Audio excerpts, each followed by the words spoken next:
we are here for part three of our six webinar series, which is part of the Africanus Neurodiversity Community Program. And if this is the first time you're meeting us, we are Africanus, and Africanus is a charity here in the UK that has a mission to ensure that every child is included, every child is supported, and every child is equipped to thrive wherever they find themselves, regardless of their cultural background, wherever they find themselves in the world. And we mostly support children from the African and ethnic minority communities or ethnic minorities. So this evening we're here for the part three of our six webinar series, which is focusing on understanding and enhancing communication with autistic children. If you haven't joined us, we've had part one, which focused on addressing the myths around neurodiversity within our communities and even beyond. And in the second series, we addressed understanding and handling challenging behaviors, for neurodiverse individuals. And then this is the part three, where we're focusing on understanding and enhancing communication with autistic children. And I am here with two amazing people to help us do justice to this conversation. So please, wherever you're joining us from, feel free to let us know in the chat. If during the course of this program you have any question, kindly drop it in the chat. We have our support, our neurodiversity support, Jessica Sota, in the chat, and she will pick up your question. We would address any questions at the end of the program. So with me here this evening to help us with this topic is the amazing Fran Harland and Christopher Peckham. And both of them, I'll introduce Christopher. Chris has been working with young people for several years now, where his focus has been on autism spectrum disorder.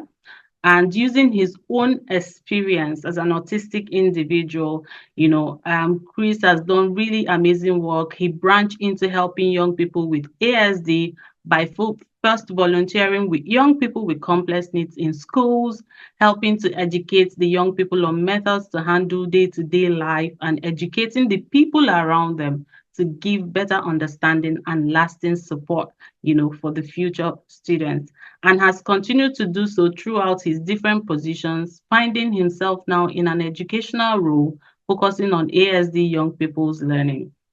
Chris has taken his own experience with having ASD and and the struggles that he has had in his daily life and education due to it, and created bespoke methods of dealing with ASD, along with pushing to teach those around people with ASD to have more understanding. Chris is currently a practitioner at Nudge Education, where he uses his knowledge and special autism skills to help chronically disengaged young people to live a life worth living. So please, can we give Chris an amazing Africanus welcome in the chat? Thank you for joining us, Chris. Thank you for your time and sharing your knowledge and expertise and your experiences with us. We do not take it for granted. We're glad to have you. So Fran is also an amazing specialist with over 30 years of experience in social work, youth offending, and neurodiversity. Her journey began in 1991 as a residential social worker in a therapeutic community. Recognizing the risk of criminalization for young people in care, she transitioned to youth offending team, where she spent 10 years addressing issues faced by youth with ADHD, autism, dyslexia, and FASD. Frustrated by barriers to support, she collaborated with CAMS, eventually working there as a social worker specializing in neurodivergence and attachment, advocating for tailored support for young people. Her passion for improving outcomes led her to train foster carers, police, and other organizations through her company, Wraparound Services, focusing on ADHD, autism, and FASD. She also authored an accredited Level 2 autism certificate to broaden education on neurodivergence. In 2018, she joined Nudge Education, where she continued to champion transition-led care for neurodivergent youth. As a neurodivergent individual and parent of two neurodivergent adults, she brings personal experiences and dedication to fostering understanding and positive outcome for disengaged youth. So the interesting thing about the two amazing people that I have here is that they both have personal experiences and then they're also professionals in the field. So that makes for a great combination. And I believe that we're going to have a swell time. So this is not just talking about theory or talking about textbook outcome. This is talking from experience of being a neurodiverse individual, being an autistic individual, and experience of parenting neurodivergent children. So that's I'm working with neurodivergent children. So that's really a great one. Welcome, Chris and Fran. I'm super excited to have you. So we'll just dive right into the conversation. Everyone in the chat, they're giving their amazing welcome to both of you. We're excited to have you guys. So I'll just jump right into the question and I will start with Chris, right? Chris, you're an autistic individual and different people have different misconceptions around what autism is, and this misconception is even more significant in the African and ethnic minority communities based on a lot of cultural and religious beliefs. A lot of people do not really have the awareness, which is one reason why we're doing this.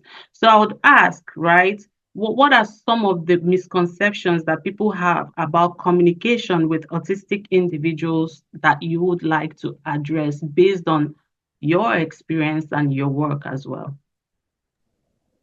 First of all, thank you for having me, and thank you for all the welcomes from everyone in the chat. So, lovely. So the main misconceptions that I've noticed over the years and that come across in both my work and my day-to-day life is that predominantly that there's a thought that autistic people are incapable of understanding or expression, or one or the other. And this usually tends to stem from a lack of understanding of autism or ASD itself. In a lot of the cases, it'll either be that expression is shown in a different way or it's hidden behind a mask. So I find that that's probably the most prevalent misconception, is that there's just a lack of understanding or an incapability to express themselves, when usually it's sometimes the opposite, case. Yeah, Another misconception with communication, that is another really big one, is being verbal or non-verbal. A lot of people will either think that people with ASD are completely non-verbal or completely verbal. Sometimes it's a case of thinking that everyone is non-verbal, everyone is verbal, when it is, like autism itself, it is a spectrum of about being verbal. For example, for myself, from my experiences, I am mostly verbal, but if I'm in a specific set of circumstances, so I'm in a safe space, so for example, I'm at home, I'm in a relaxed place, but I'm not relaxed, I'm in a heightened mood, I will become completely non-verbal. I can say that very few people have ever seen me non-verbal, but it does happen. So that's a big misconception, that it's one or the other, it's black or white. Similar with ASD, it's all a spectrum. There's also a misconception to the concept of standardization. If someone who has ASD doesn't understand something, then they're just incapable of understanding something. But if you only put it the standardized way, that's the main issue there. It's a case of if someone doesn't understand the standard way of communicating, then they don't understand anything at all. Whereas it's a case of a failure to try different methods, or a failure of expanding on the standard methods. And so those are the ones that have mainly cropped up for me the most. Yeah. There's obviously thousands of things that I could go in on probably for misconceptions, but those ones are the main ones that I personally think are the stepping stones to tackling it and fighting the Thank fight, I you. suppose. Yeah, thank you so much. Fran, do you want to add something?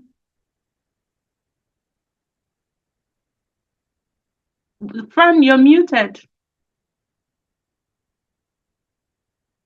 I agree with everything Chris has said. I think especially around communication, that if it's not the standard way, then the person can't understand, rather than actually changing their language and looking at how they're presenting a piece of information. So I agree completely with everything.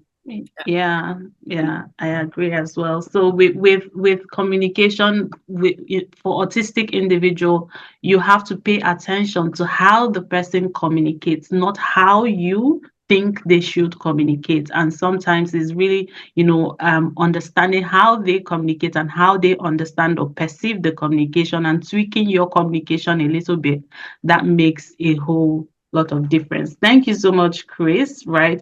So Fran, I'm coming to you now, and my second question would be, how this like there are multiple questions in one, right? So it is, how does autism affect communication, right? What are some of the common communication challenges for autistic children, especially? And what are the practical strategies that can be employed to adapt communication to support their needs? Right. You're right. It's kind of multiple in one. There's so much, and I'm sure Chris would agree, about communication that we could, it would take too long. But what I've tried to do is just think about, like Chris, the pertinent areas where you see people commonly struggle in communication. And I think the first thing that I always recognize is that we communicate on a level with somebody. We kind of meet their level. So, but children and young people with autism often speak very eloquently, using words that I have to Google because I'm not sure of the meaning of. So you think, well, I'll meet your communication up here where it belongs. But actually, in a lot of cases, young people with autism find that their spoken language may be up here, but their ability to understand what you're communicating is more challenging, and they need time to process it. So a common failure I see in communication is that people will ask a question of somebody with autism and they'll just wait a while, and then they'll think, oh, I don't know if they're paying attention. I don't know if the child's listening to me. I'll repeat my question. Maybe they didn't understand. I'll repeat it again in a different way. They'll repeat it again. Now what you find is the child was busy processing their question, and now they're thinking, is that another question? Does that mean something different? And then they've got to do it. Then they do it again. And then they ask if the child, if they're listening. And often what you find is the child, that's too much. They will actually go mute or maybe dysregulate because you're overloading a child. So I always say in my communication, until I get to know the speed a child works at, is I will just say it once, I'll say it slowly, and I'll wait. Wait until the silence becomes uncomfortable. You know when that point comes, everybody feels it inside. And then add a few seconds on, and then ask the question again. I always ask it in a similar way. And just give the child time to process, because the speed at which we all communicate is very, very fast, and communication is a really complex thing. So I'd say, say it slowly, wait. Wait, see if the child's processing your question, because that causes a lot of distress for a child. And I think the other things to really recognize is a lot of young people have trouble with things like implied meaning, understanding tone, and reading other people's body language. Right. So if I give you a quick example, if you're working, we all do it, right? I said it to my son, can you do the dishes? But if I give you an example, it helps people remember. So if you're working with a child and you say, can you put your toys away? And it's obvious you're going out shopping, right? And the child's still sitting there when you go back in, not one Thomas the Tank Engine put away. And you go, oh, can you put your toys away? So your body language is going, your tone's changed, and you leave the room. You're giving that child urgency. And then you go back in the room and the child's sitting there with all their toys, completely oblivious. And you go, oh, can you just put your toys away? And you're really angry now. This is a final kind of warning. You go back in and the child's still there. And the first problem you've got there is implied meaning. You actually, it happens all the time in schools. You haven't actually told the child to put their toys away. What you've asked them is, can you put your toys away? Well, yes, they can. But you haven't asked them to do it. So there's the first problem. The second problem is tone. A lot of children, and like Chris says, this is a broad spectrum, but I've worked with a lot of children who don't understand tone. So when you're really angry and you're saying, oh, put your toys away, that's the same as put your toys away. So not all children get the implication of tone either. And then you look at facial expressions. So I used to do a lot of work with young people and learning facial expressions. I'll never forget one boy, I was sitting there with his mom and we were saying, like, this is her cross face. And he said, oh, it's a number 11's cross. And I said, explain. And it was the two furrow lines here that formed a number 11. So he said, right, if I see number 11, she's cross. So, you know, if you understand what I'm saying. So children often, both in school and sometimes at home, they're saying, well, they're being disobedient. They're being challenging. And actually, the problem is that you didn't ask them to put their toys away. I remember with my son when he was young and I said, can you do the dishes? He said, yes. And he walked away. And I said, where are you going? And he said, I know how to do dishes, yes. I didn't say, do the dishes. So I think the first point, of course, if we want to help a child communicate, we've got to be clear. So we have to say the child's name first and foremost. It's a theory of mind thing that even though Billy might be the only kid in the classroom or the only child in your house, he doesn't necessarily know you're speaking to him. So you need to say his name and then say what you want, which is, I want you to put your toys away, and then timescale. Now, please. And then, you know, if he doesn't put his toys away, he's choosing not to do it because you have correctly asked. So I think for me, I think it's about clarity and understanding that it must be so, it breaks my heart. It's so confusing because I see kids who've been kind of cast aside, or they're being naughty, or they're being disruptive, or they're rude. I mean, I watched in school one day when a child walked in, he was in sixth form and he was doing A-level philosophy, bright lad. And he came from another school and the teacher said, I always use the term Billy, Billy, would you like to introduce yourself? And he said no, and he sat down. And everybody looked at him as if he was the most rude child that ever entered a room. But she hadn't said, Billy, I want you to introduce yourself, please. She said, Billy, would you like to introduce yourself? Well, no, because I've got social anxiety and I really don't want to sit here and introduce myself. So he said no. So I think we've got to be really, really slow, careful, and clear, because we get 80% of communication for neurotypicals is non-verbal. If the child's not getting that, they're really lost. I mean, I remember working in CAMS and we had a long corridor. And one girl, I went out and I went, I'm so pleased to see you. And I gave lots of, you know, positives in my body language. And she took my hand and we're walking up the corridor. She said, Fran, are you happy today? Thinking, I don't want to spend an hour with this woman if she's not happy. Right. And I said, yes, I'm happy today. So it's really important that we understand how difficult this area is for young people. And I think young people often seen as uncaring. You know, if you put a scenario together and you're upset and your kid comes home and you brought them up well, so they say, how are you? And your head's in your hands and you're like, oh, fine. And they'll walk away. Yeah. Because they don't necessarily, not all kids are going to get that body language, your tone, the implied meaning in fine. I mean, a lot of men won't either, but that's not the point. They won't get it. And they'll walk away. And you think, because these kids are also literal. So if you say you're fine, you are fine. Right? Why would you lie? Right? If you say you need to take a minute and you ask your child to wait a minute, or your student, don't be surprised if they're counting you out. They're not being cheeky. They're counting a minute because you said you'd be a minute. So if you're going to be 5 minutes, say 5 minutes. And I think this kind of thing happens a lot for young people, especially that literal nature. And I think in terms of communication, we have to be detectives for our children, because I've been brought into so many scenarios. One assault committed by one child with autism on another young person in his class. And he'd scratched all his face. It was horrible. And he had hurt him. But it was and people were saying, is everything okay at home? What are the triggers? Big discussion in this meeting. And I said, what was the young child asked to do? Well, he was asked to paint the child sitting next to him. Oh. Yeah.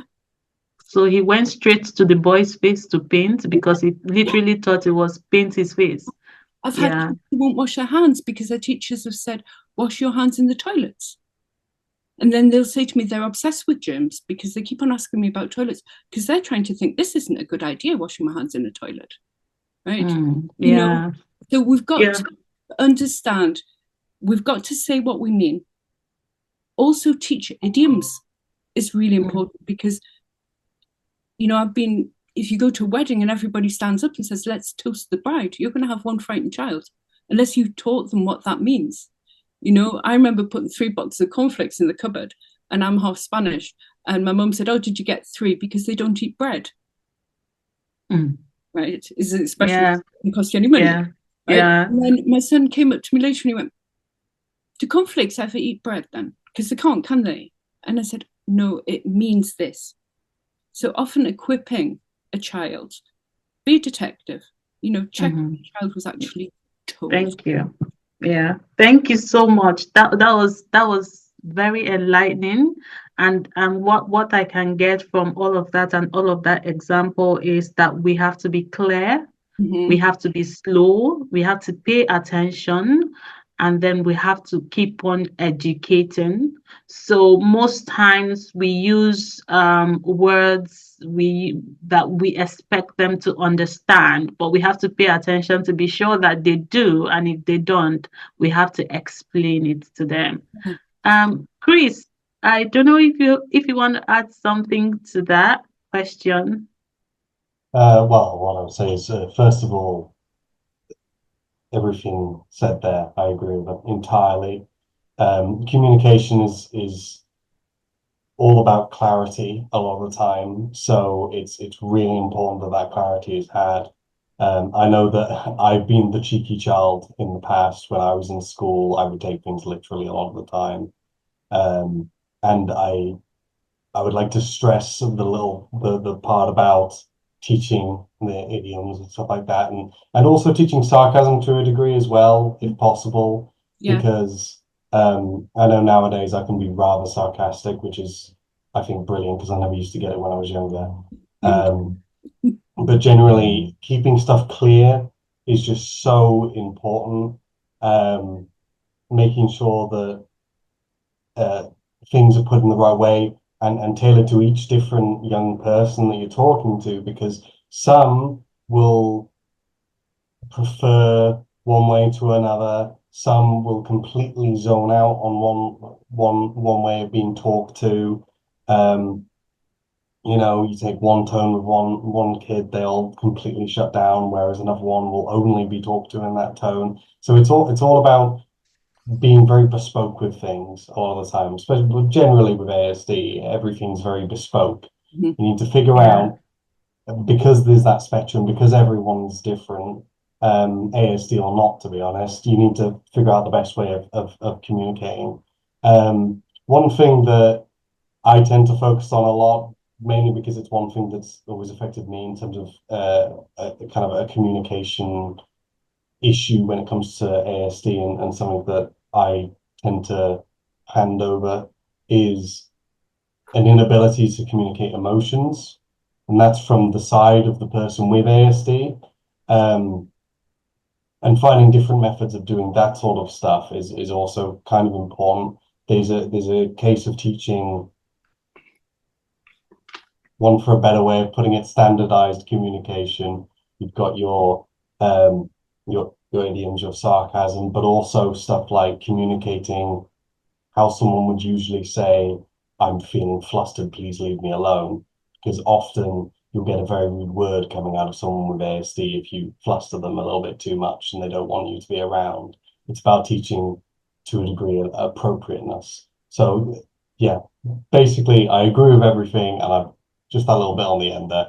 Yeah, thank you so much. Thank you so much. What I'm getting out of that is that just like every other thing, we have to pay attention to the child in front of us, to really understand who they are, what they need, and how they communicate, and then tailoring our communication, especially to suit their needs. And while doing that, like you said, Chris, to teach them to a very large extent what other people mean, because again, as much as you understand your child, they're still going to go out into the world, and not everybody will have the patience to understand them. So, to a very large extent, equipping them to understand what other people might try to communicate to them, if they were to, mingle or meet up with other people or engage with other people. So, yeah, thank you so much. That was quite insightful. Yeah. So, Chris, I'm coming back to you, right? We know that with ASD, with autism, and there's a lot of anxiety associated, and some of that comes from that need or that overwhelm to try to understand what everybody means, and or to meet the expectation of other people in terms of communication and how to show up and how to interact.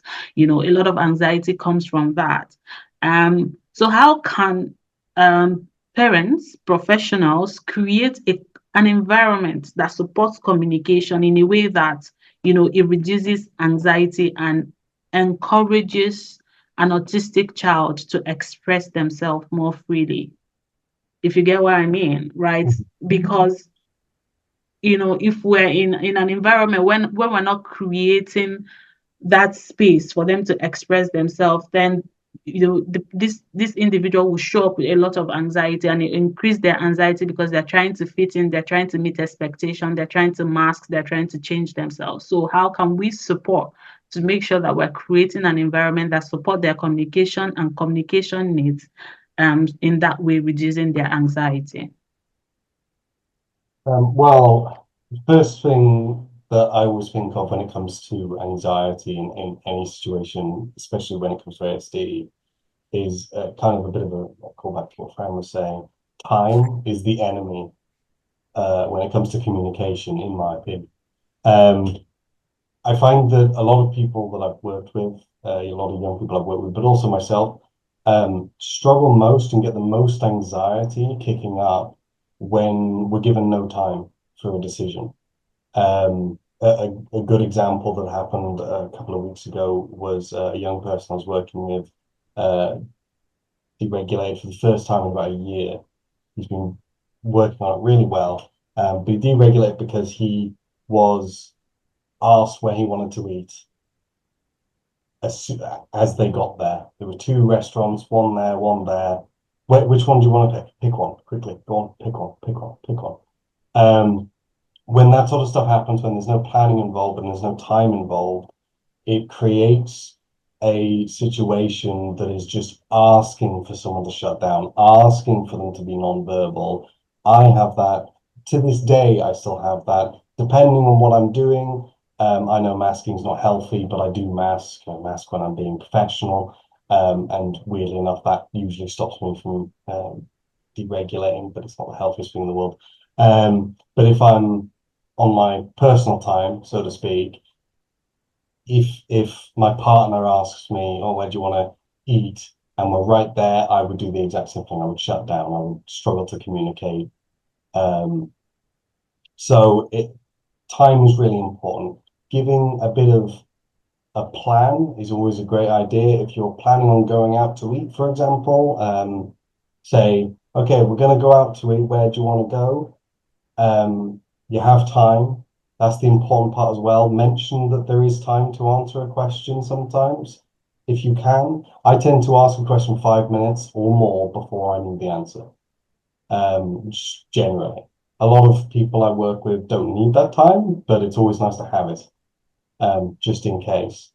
So that's my main sort of thing when it comes to reducing anxiety, because that's the main thing that affects me and a lot of people I work with. Another one is environmentally. communication with ASD can be affected by multiple different factors in an environment, which all boil down to comfort. If someone is uncomfortable, their brain is not very clear and it's harder to communicate. So I know that I like to fiddle with things. A lot of people, it's less common now, but a lot of schools used to think that fiddling was a negative thing, and having fidget toys and stuff like that were just an excuse to be distracted from work. But the thing is sometimes my brain works at a million miles an hour. So if I want to talk to someone, if I fiddle with something, that takes away the fuzziness in my brain and I can actually have a conversation. Um, as well as stuff like if I'm in an uncomfortable seating position, that can affect my concentration because I will literally be sat there with my brain thinking, I'm in an uncomfortable chair, I'm in an uncomfortable chair. And that's not an environment that allows for comfort. So I would say stuff like removing distractions that are negative distractions, giving some small but positive distractions do help. So it's, learning again, bespoke learning for each different person that you're working with, um, and just making sure that they're the most comfortable they can be. Um, those are the main two things that come to mind for that one. Thank you. Thank you so much. That's very clear. So, very, very important, making the environment comfortable and then giving time. And that time is really important for information to process. Autistic individuals do not process information the same way and at the same rate that neurotypicals process. So it's important that when we ask questions, we give them time to process and understand, just like Fran had said as well, to come back with their response or their choice or whatever we want them to give us back, and that we make sure we plan as well. So routine is really, really important, carrying them along, telling them what is expected, what is going to happen, what happens next, and giving time for transitions as well. Really, really important. Fran, I don't know if you want to add anything to that, to what Chris has said. I think I agree completely with what Chris is saying, especially around decision making. As you moving a child more towards independence and looking at things like that, a lot of the root of anxiety is based on I may have to make a decision in a quick time.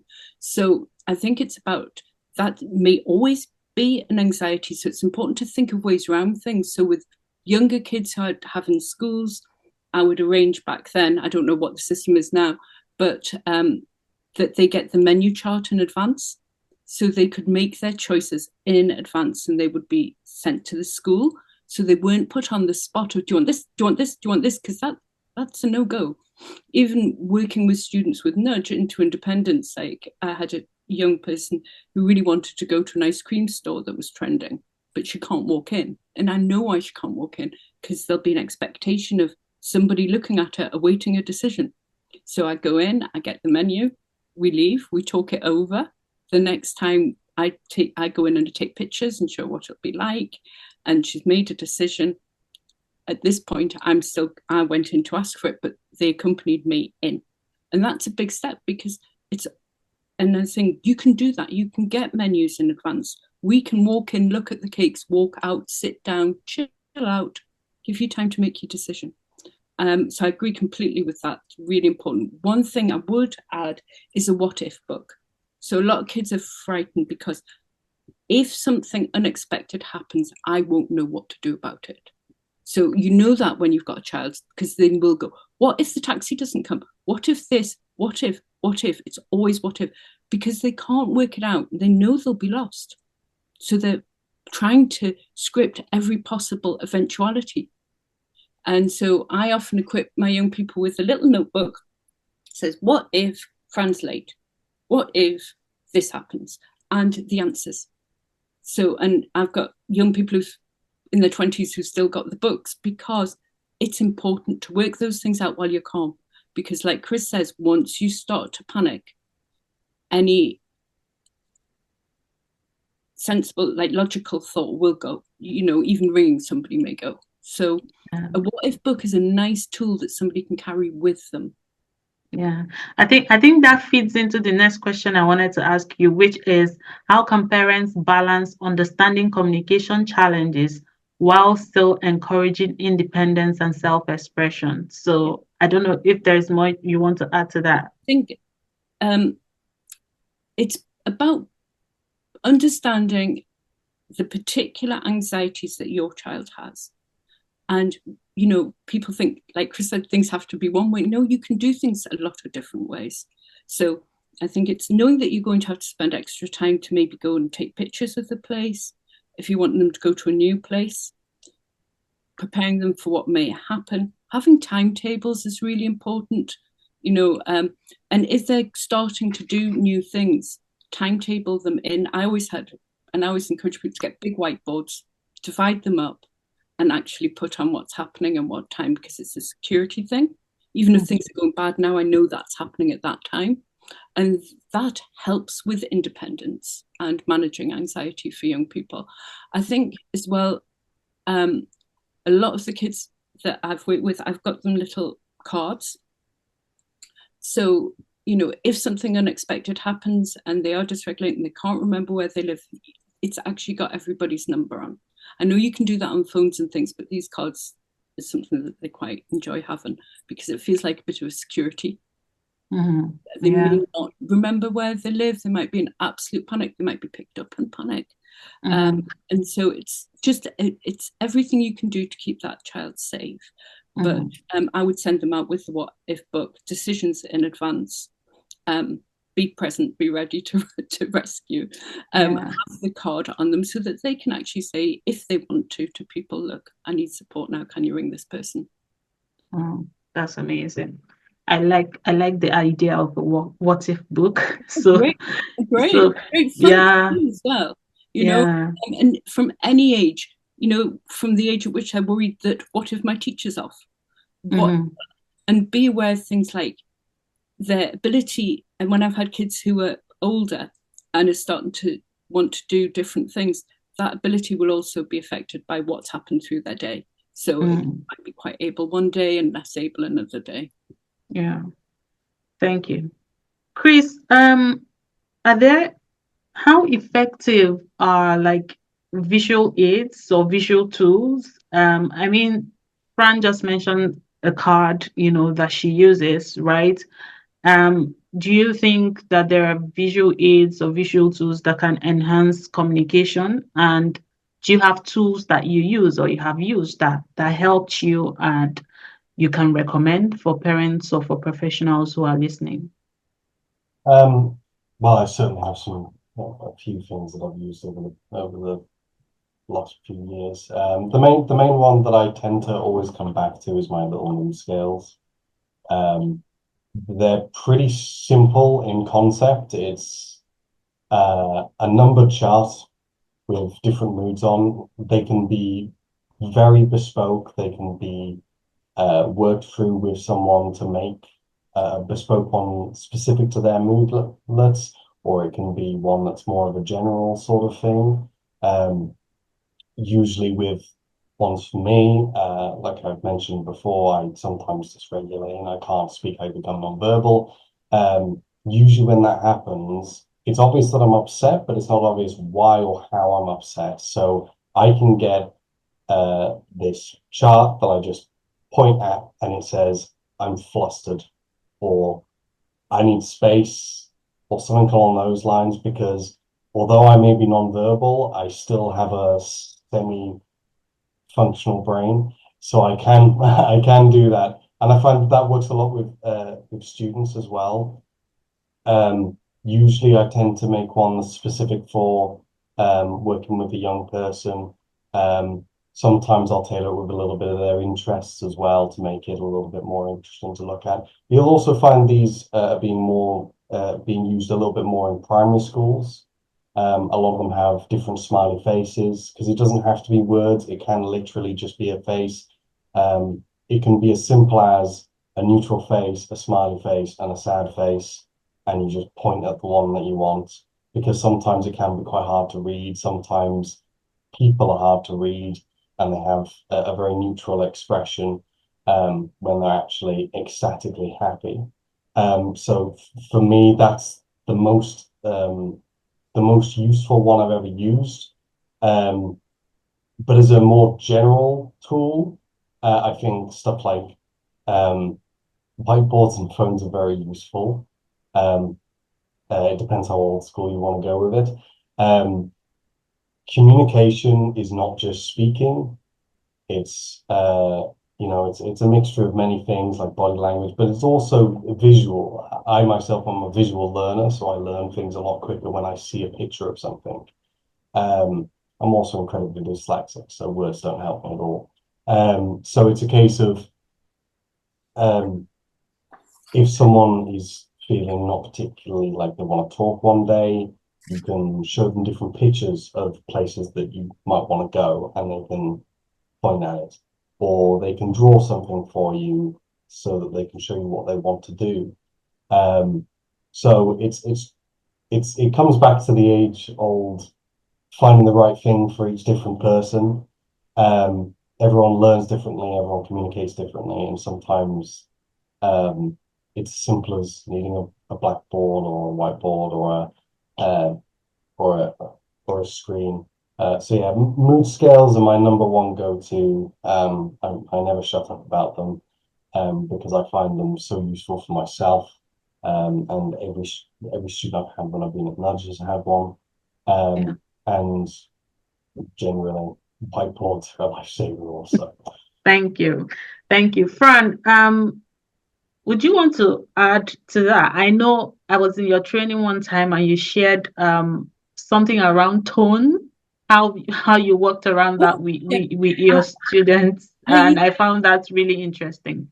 I use it's called the 1 to 5 miracle scale, and like Chris says, it's basically a mood thing. So at 1, you're quite okay and settled, and then at 5 you're dysregulated, and then the whole premise of it is that you help the child recognize how they feel in their body or how they may look like um, when they're at different numbers, and that's so that the child can take a planned action to bring their number back to 1. So they may be at 2 and or 3, heading up to 3. So they'll just show a teacher or a parent, I'm at 2, 3, and they'll go to their room, colour in, go off to a safe space, whatever it may be, and help bring themselves back down before they re-enter whatever environment it is. But I also use it for voice. So 1 being like, a really whisper, and 5 being really loud outside voice, shouty voice. And yeah, I was in school, and one of the kids that I did it with said he was going around the school really like shouting, and he saw me visiting the school, and he went, I'm well aware that I'm at 4 and I have no intention of going down to 2.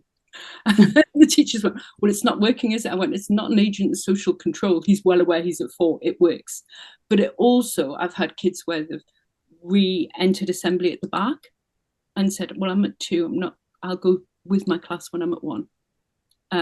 And so it can be used in a multitude of ways, but agree with Chris, it's about being able to communicate your mood. And I think things like picture exchange, just the exchange communication cards are just brilliant.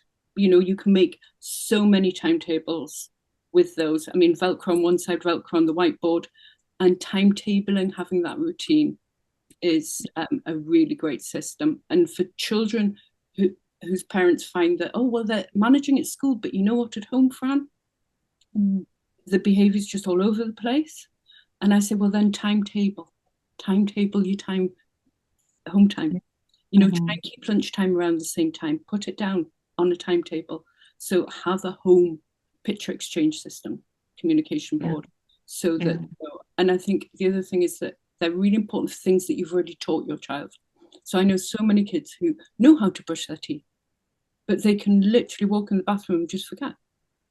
And it seems to be a thing. I just forgot. So it's about, just have that chart up there in the bathroom. It doesn't bother anybody.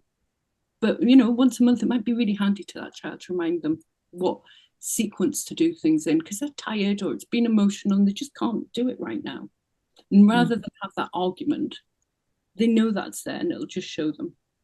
So no matter how intelligent somebody is, these things happen. Yeah. What I'm getting is a lot of, timetabling, sequencing, just having things in a visually represented, so that, because like Chris said, is almost like when sometimes for a lot of autistic individuals, when they're overwhelmed, they shut down and they can't use words as much. So having that visual representation helps them a lot. So if they can see it, they can just point at it and say, this is how I'm feeling. And you don't have to overwhelm them with too much words, and that makes life easier. The child can walk up, show a teacher a number 3. It's already in place of where they go when they're at number 3. And they come back into the classroom and they're settled. There isn't this talk in front of their peers, because it's difficult enough being at school in an alien world without giving your enemies a bullet with your name on it. Thank you. That's helpful. Very, very helpful. We have some questions in the chat. We'll get around to them. But I have one more question for you, Fran. And Chris, if you want to make an input, how can a parent with a non-verbal autistic child, and I think I saw a question like that in the chat, how can a parent with a non-verbal autistic child help their child communicate better and manage behavior? Because we have parents who have children who are minimally verbal or downright nonverbal, and who struggle because these children also have that same range of emotions. And most times, because they're not being understood, they can be dysregulated. So parents struggle or teachers struggle. What do you think? Are there things that they can do to support that child?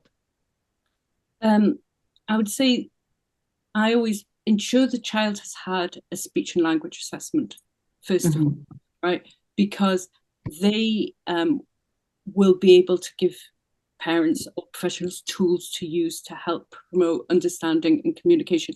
And they have like a way of working out exactly what level that should be pitched at. Right? So they are very good guides. I've seen their reports. They've helped me a lot in work. Extra guides as to how to enhance communication. I mean, all behavior is communication, and that's the hard thing, isn't it? Because you've got to try and be a detective and work out what behavior may relate to what the child's trying to communicate. I think using objects of reference, so being very, very like coat, and you actually visually show things to the child. They always say don't put pressure on the child, because you don't know if they're going to be nonverbal or the speech is delayed. That can happen for years and years. And then they'll come out with a full sentence. Where did that come from? Right. So make sure that you do that. And I think after that, it really is about watching behavior, because the behavior is the communication. I always feel, and I know this might sound strange, but when a child is, in a sense, doing the most injurious or difficult behaviors, is the time that I give them whatever special interest they have. So if it's Thomas the Tank Engine, switches, coins, Pokemon cards, I don't care, right? When you think, oh, actually, I don't want to encourage that, just let the child settle down, give them the thing that they want the most, right? Because actually, then what you're actually teaching child is, this settles me down, this works. And that's what they need. So it's not a time when we go, I've seen it happen, they go, well, no, you know what, like, no, because you're pulling out carpets, you're not getting that. Actually, child's really distressed. So give them that. It's like almost that you do with a neurotypical child. No, actually, when they're at their most distressed, give them the thing that they love the most. You want to help their brain calm down, and that's the soothing object that they have, But aside from that, it is a very difficult job, because you are now just relying on behaviors. But objects of reference, again, lots and lots of visuals. I mean, there are communication boards where if you press certain things, it will give the voice. So we've got those kind of really tough communication boards. They can be great as well. And always having visuals on you. There's nothing to stop you getting them out, laminating them, covering them, putting them on a keyring and taking them out, so that the child can maybe point to how they're feeling. Again, says it's really important. Yeah, thank you. Chris, do you want to add something? I can't think of anything to add, if I'm honest. All I can say is that I just agree with everything. That was some great points. And I think that body language is one of the main keys for communicating with someone who's nonverbal, whether it be that they're want for a better word than permanent, but continuously nonverbal, or if it's just a symptom of dysregulation. Body language is a great key, and also I think it's really important to stress that the avoidance of following the traditional route when it comes to I suppose discipline, when it comes to that challenging behaviors and giving a special interest, I think that's really, really important, because if we were following a more traditional way of doing things, a more traditional way of parenting, I suppose, it would be more of a punishment sort of thing that would follow, but that's not going to help anyone. It's not going to help communication. If anything, it's going to be a hindrance, it's not a help. So yeah, I just want to highlight that. That was brilliant. All right, thank you so much. There's a question in the chat that says, and this can, any of you can answer this. It says, do you advise parents to use declarative language? I don't know what that means. I don't know if you do. Do you advise parents to use declarative language to address autistic children when they are nonverbal? I don't know. No, I'm not sure. I'm not actually sure what is meant there. By I would declarative language. imagine by declarative language as in a clear way of tone, well, maybe not tone, a clear language, i.e. declarative, saying, we will do this, you will do this. So being to the point, I mean, generally it's always a good idea to use direct language that can not be misconstrued. I suppose that personally, I feel that every method should be tried. So if you're communicating with someone who's verbal or non-verbal, to a degree, originally, it doesn't matter if they're verbal or non-verbal. You should try a communication method. If it doesn't work, try another one. So I suppose the answer is yes. Use direct and I suppose declarative language, in my opinion. Fran, what do you think about that one? Yes, I absolutely agree. I think the only thing I forgot to mention about nonverbal is just extra vigilance towards sensory issues. Yes. Because, and also kids who are nonverbal I find to be a little bit more sensory seeking. So, whether it be that you've got certain toys or certain, objects of comfort that they can't ask for, make sure you're taking them to the child if you see them upset. But I think, yes, same thing, exactly that. It's like we said at the very beginning, it's so important to be clear. Yeah. So this is, and my son used to say to me, sometimes when you're nice, I really don't know what you want. Yeah. What you want. And so, it's the same. It's just, be very clear. Yeah. And someone says in the chat, I thought my son had a hearing problem, but he understood, but just didn't want to answer. So sometimes it's just like Chris said, sometimes he's non-verbal and it doesn't have anything to do with you. It's more about how he's feeling at the time. It's just really paying attention to that child and what they need from us in the moment, right? So Chris, I don't know if you have any final words. Please, if you have any question, drop them in the chat. We'll have a few minutes to address them. If you're watching us on social media, on LinkedIn, drop your questions in the chat. Someone will pick it up from there and let us know. So Chris, Fran, do you have any final words for anyone who is watching us? Anybody who is a parent to an autistic individual, or a professional working with an autistic child, any final words that you can give them around, supporting communication and, improving and enhancing communication with their young person? Point of view as a parent, but also as a practitioner, just remember when your child comes home from school, they are exhausted, right? They're just exhausted. It's like translating every day, trying to work out people's motivations, what's going on, what's wanted. It's exhausting. And so, I find that a lot of parents put pressure on their young people. They need to go to this club, they need to socialize. No, actually, no. They need some time to just be in their room in the quiet.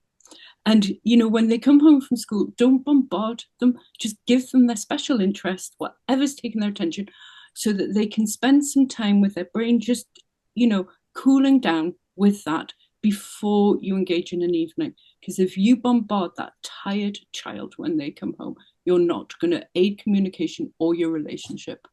Give them that time. Yeah, thank you. Thank you so much. Chris? Yeah, at this point. I'm blanking right now. It's all right. Do you want some time? We have a few questions in the chat, so I'll give you time to process, go for and questions. we'll come back to you for your final word, please. I'm sorry for putting you on the spot. Sorry about that. So we have a question in the chat, right? It's from Christabel. Is there any advice on how to stop an autistic child from hitting other people, hitting siblings and others in school? This one, from my personal experience, and it's not always the same, but often enough, it's an understanding and a communication thing of you're seeing the action, you say the action's wrong, but you're not explaining why the action's wrong, what the effects are, and a lot of the time, there's just that disconnect. And if you just go, oh, hitting people's wrong, well, what's that? It's just an arbitrary rule to me now.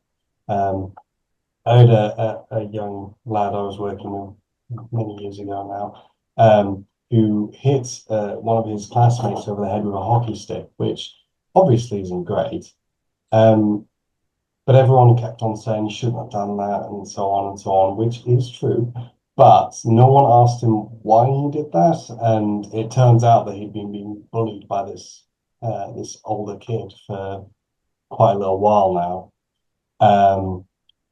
And no one had actually asked him, and it just took that simple question of, why did you do it? And then it took a little bit of explaining that even when people hurt our feelings or even just generally, that hurts. That makes you feel bad. I know that when I've had a young person hit me, I've gone, that's actually really hurt me. Not only do I physically feel that, but also that makes me quite sad. It makes me a little angry. And explaining that gives the possibility of the openness to a bit of empathy.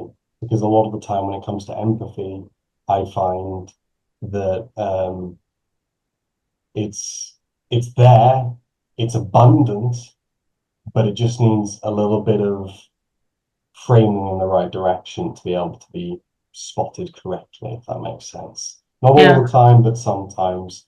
So yeah, for me, it would be a case of come at it from a place of learning and understanding, communicate every aspect of why it's bad to do what you're doing in order to hit someone. First of all, asking why they're doing that, because sometimes their reason might quite be justified and we don't even know, or it might just be that they don't understand. I've seen a situation where an autistic child, about 6 years old, would hit the sibling, and then the sibling would, cry, and then the mom was confused, and She just really enjoyed the sequence of the fact that she was doing something. She was looking at the expression on the mom's face. It seemed like entertainment to her. So she kept on hitting and getting that reaction from mom. And mom didn't realize what was going on until mom explained it, just like you had said, to say what you're doing is actually hurting your sibling. It's not just about the fun of me trying to figure out what is happening and you being entertained by that whole process. So understanding why they're doing it and then breaking it down as to why it is not wrong, not just throwing it at them that it is not wrong because they might not really know why it's not wrong. Thank you for that. There's another question. Fran, do you want to try? It says, when you observe a child really wants to say something, but no words are coming out, what do you do in that moment? Right, haven't actually been in that moment, but I would just stay present there for it would depend on what behavior the kid was displaying, I suppose, when you think they want to say something, you know, in are they upset? Are they excited? You know, is there anything is do you have a clue what it's about? Because if you do and they're trying, let's say if I think it's that they want a particular toy, but they're not, you know, I can tell they're trying to say, and I would say to child, I think you're trying to tell me you want this particular toy, and I'd get it. Because if they want to, they, you know, and they will eventually, you know, I wouldn't withhold it until they'd managed to say it if I knew what it was, if I'm honest. Mhm. That's very contextual. I'm not, if the child's upset, I would do something different. It depends, really. All right. Um, Thank you. Yeah, it all depends, isn't it? mhm. So someone says, my daughter has a cough or clearing of throat that the GP cannot explain. She mentions that she can't help it. Just hold on. I have to find the question. It has jumped on me. She mentions that she can't help it and it just comes, right? We have found that scents help. Have you come across this before? We're awaiting diagnosis for autism. So they have a child who has a cough or tries to clear their throat, and GP cannot explain that. She mentions that this just happens to her, and they found that scents help with that. Send. The scents, Oh, send. SCENTS, yeah, and they're awaiting diagnosis for ADHD. So they're asking if you have ever come across that. Right. Um, right. As I process slowly as well, here's the Yeah, last question. Try singing. For non, I was just remembering I was reading studies on children who are nonverbal or struggle to speak. And because singing is actually a different mechanism and brain pathway, a lot of children who are nonverbal can sing. So maybe try, you know, encouraging them to sing rather than speak as initial. oh, That's oh, that, but it's positive. Anyway, whatever context it is, positive. all Um, right. so a lot of kids, both with ADHD and with autism, develop kind of just little tics. And it Oh, could yeah. be that the throat clearing is a little bit of a tic. It could be an anxiety related thing. I would look at when it happens, see if you yourself, because as well, people when they're anxious are quite unaware of what time or that something was happening or how they were feeling. It takes people around to actually observe, especially with ADHD. I mean, I'm never really sure how I'm presenting, and my kids will tell me. So I think keep an eye on it. Look at when it tends to happen. It could be a bit of a tic. A lot of kids do have little noises, tics, twitches of shoulders and things. So I would kind of diary it almost, you know, but don't make it Mhm. a big thing to the young person. I mean, I tend to, when I'm working with a kid, I just ignore them. Or, you know, if it's a vocal thing and they shout out, maybe we'll make you create a story from it. But, you know, keep it low because you don't want to get the young person worried about it. All I right. would say another thing to observe might be that see if anyone else around has this. If someone else Good point, Chris. in their daughter's life, if there's someone who's doing this cough, it might be a form of masking, because you'll find there's some weird little things that I know that I sometimes mask people. I used to mask my dad. Weirdly enough, actually, I used to do this. I used to mask my dad because he always goes and clears his throat, and I did that for a little while, not for very long. But that might be it. It might be, it can be a problem. It can be multiple different things, or one thing, or it can be out there. But that's another thing to look into is if there's anyone around. It might just be a case of masking, but, and then Yeah. once it's figured out what it might be, then you can work towards either weaning it off or embracing it. Yeah, thank you so much. So this question is from Africa, and it's around the myths around autism. And this person is saying, I work in a rural area where most parents believe that all children with any form of verbal abnormality are demonic. Some of these children are withdrawn from school. I find it difficult to convince them that it takes time, um, that it will take time for this to work. I'm trying to get to the question now. Now I have more than 50 children. How can I go about supporting them? I don't know if you have any answer to that. A difficult one, to say the least. I think kindness is such a healer. Kindness, empathy, understanding, and just accepting somebody for all that they are. I mean, me and Chris both come across kids who are so battered by a system that they've retreated and the world is unsafe. And, it's just less than a child deserves just to feel safe. So I think kindness is everything. It heals so much. Even if you sometimes, I'll get things wrong with the child and I'll say, I'm sorry, I got that wrong. And I'll hold my hands up and I'm learning with you and we're together. Having that bond of togetherness and kindness is really the best thing you can do, isn't it? No matter what. Yeah. And that Honesty is and respect are really important.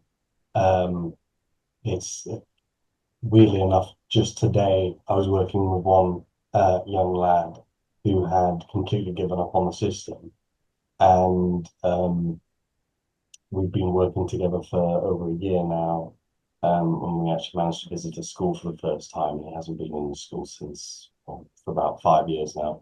Now he's still quite negative about things when it comes to education.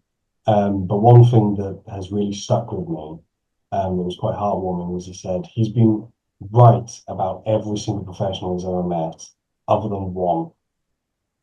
You're that one, he said. And that is kind of proof in the pudding, so to speak. It's kindness, honesty, because I'm very honest with him, maybe too honest with him, but that's one of the ways we get past the hurdles because he doesn't trust professionals. So yeah, honesty is really important, trust and respect. Yeah. And that helps bring out someone from their shell quite often. Thank you. Thank you so much. We've shot over our time by a few minutes, 10 minutes actually to be precise. Chris, I don't know if you're ready for your final word. Are you? Yeah. Well, I would say that communication is obviously one of the most important things, and it's one of the most seen things to be a difficulty with ASD. But if there's one thing that I want people to take away, it's standardization is the enemy. Spread your ideas out, try different things. Failure is just another path to success. So if something doesn't work, try something new. Understanding one little bit that hasn't quite fitted in that I always like to mention is, especially when it comes to the non-verbal with someone who's usually quite verbal, if someone's struggling to get information out, or they're struggling to communicate, give them that space. Fran gave an excellent example of giving a statement, not a question, earlier, when talking about someone who's struggling to get information out. Questions can add to stuff. So if you want communication, you've got to come at it from a place of understanding and a place of space. So yeah, space, tone, most important things when it comes to communication. Thank you so, so much for that. And I just want to add, because I know that, in our space and in our community of Africans and ethnic minority, neurodiversity, autism is very new to us. And I have come across a lot of questions around, oh, is my child going to be okay? Are they going to be able to have an education? Are they going to be all right? Will they be able to get a job and all of that? So if you're that kind of person and you're watching us today, that's exactly why I brought Chris. Chris is one of our most brilliant minds at Nudge Education, and he's doing amazing work. And he's autistic, right? Fran is neurodiverse, and we have learned from them. They're amazing people. So just relax, pay attention to the child in front of you, and support them as much as you can. And um, neurodiversity is actually a gift. Is actually a gift, and if you're able to tune into the strengths and bring out the strength in your child, then it's a blessing for everyone, for your child and for yourself and for the world at large, really. So thank you so much, Chris. Thank you, Fran. Thank you for coming out, sharing your knowledge, sharing your experiences with us. It's been a pleasure listening to you and learning from you. I really appreciate that. If you're on the call and if you have watched this webinar, if you have learned, please help us take this survey and give us your feedback. Let us know if what we're doing is working and what you would like us to do in the future. So please kindly just take this survey. The link is in the group, right? The link is in the group. Kindly just click the link and take the survey right away. We would like to hear from you because your feedback helps us to keep on improving and to support you better and to provide multi-layered support. Yeah. And yes, someone is saying we didn't talk about support for parents. Parents of autistic children also need great support. I try to support the parents to the best of my expertise. Paula Shade, we have a support group, and most of the work we do is actually to support parents. So this is support for parents because we are educating parents to support their children. We have support for parents around mental health and every other thing. So the link to join the support group would also be shared. Kindly just join that link and it will take you to a WhatsApp group that we have where we provide information and support for parents. So we have a WhatsApp group where we provide information and support to parents, and then we also have resources page where we have information, other informations that you can use. If you just click this link or scan the QR code on the screen, it will take you to our resources page. You see other information and things that can help you.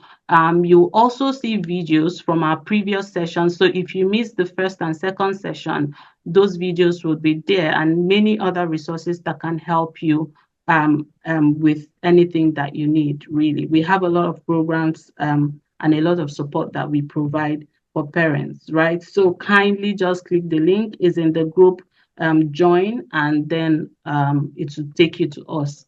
And you can ask us for any question and any support you need. Anyone we cannot provide, we will signpost you to organizations that can help and support you, right? So we're also carrying out a research around identity, right? And we would need your help to make that happen. So this is just a few minutes survey. It's about 5 to 7 minutes to take this survey, right? We want to understand, your ideas around identity, because we have found that racial identity contributes to children's well-being. So we're investigating that. We're doing a survey. Please kindly just click this link and take this survey and support this research. We need as many responses as possible.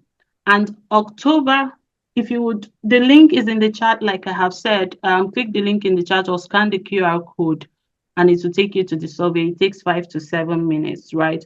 October is Black History Month, and we have a few programs lined up, and one of it is Africa Awareness Week. And this year's theme really ties into what we do, right?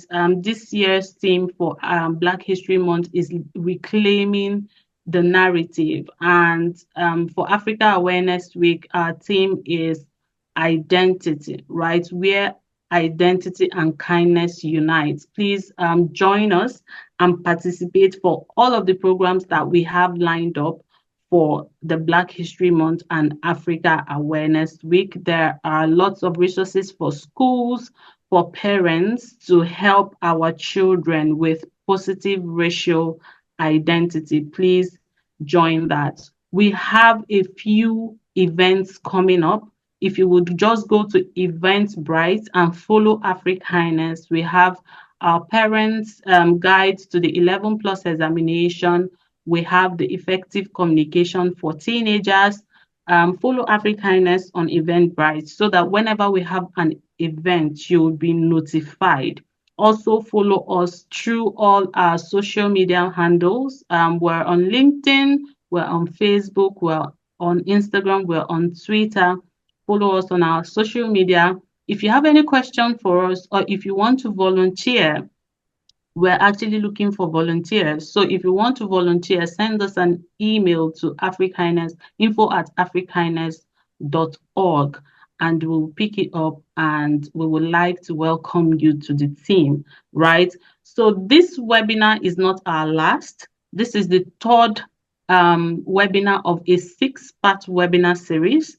Our next webinar series will be on autism and sensory sensitivity, and that will be happening on the 28th October by 6 p.m. So please just follow us, join the support group so that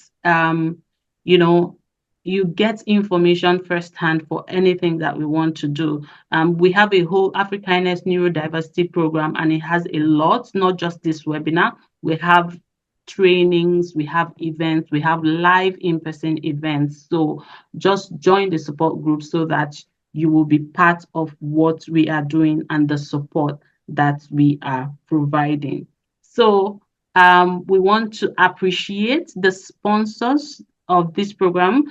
Without the funds from the Leeds Community Foundation and the Sir George Washington Martins Trust, we would not be able to put all of this together, this program, this awareness campaign. We wouldn't have been able to do it without them. So we're deeply grateful for the support that they have provided us to make this happen. And we want to thank our speakers especially for, making it, creating time and sharing with us. And then we want to thank everyone who has tuned in for being on this call, for learning, for sharing, for asking questions. We appreciate every one of you, and we look forward to seeing you in our next webinar. Thank you so much and have a wonderful weekend. Thank you.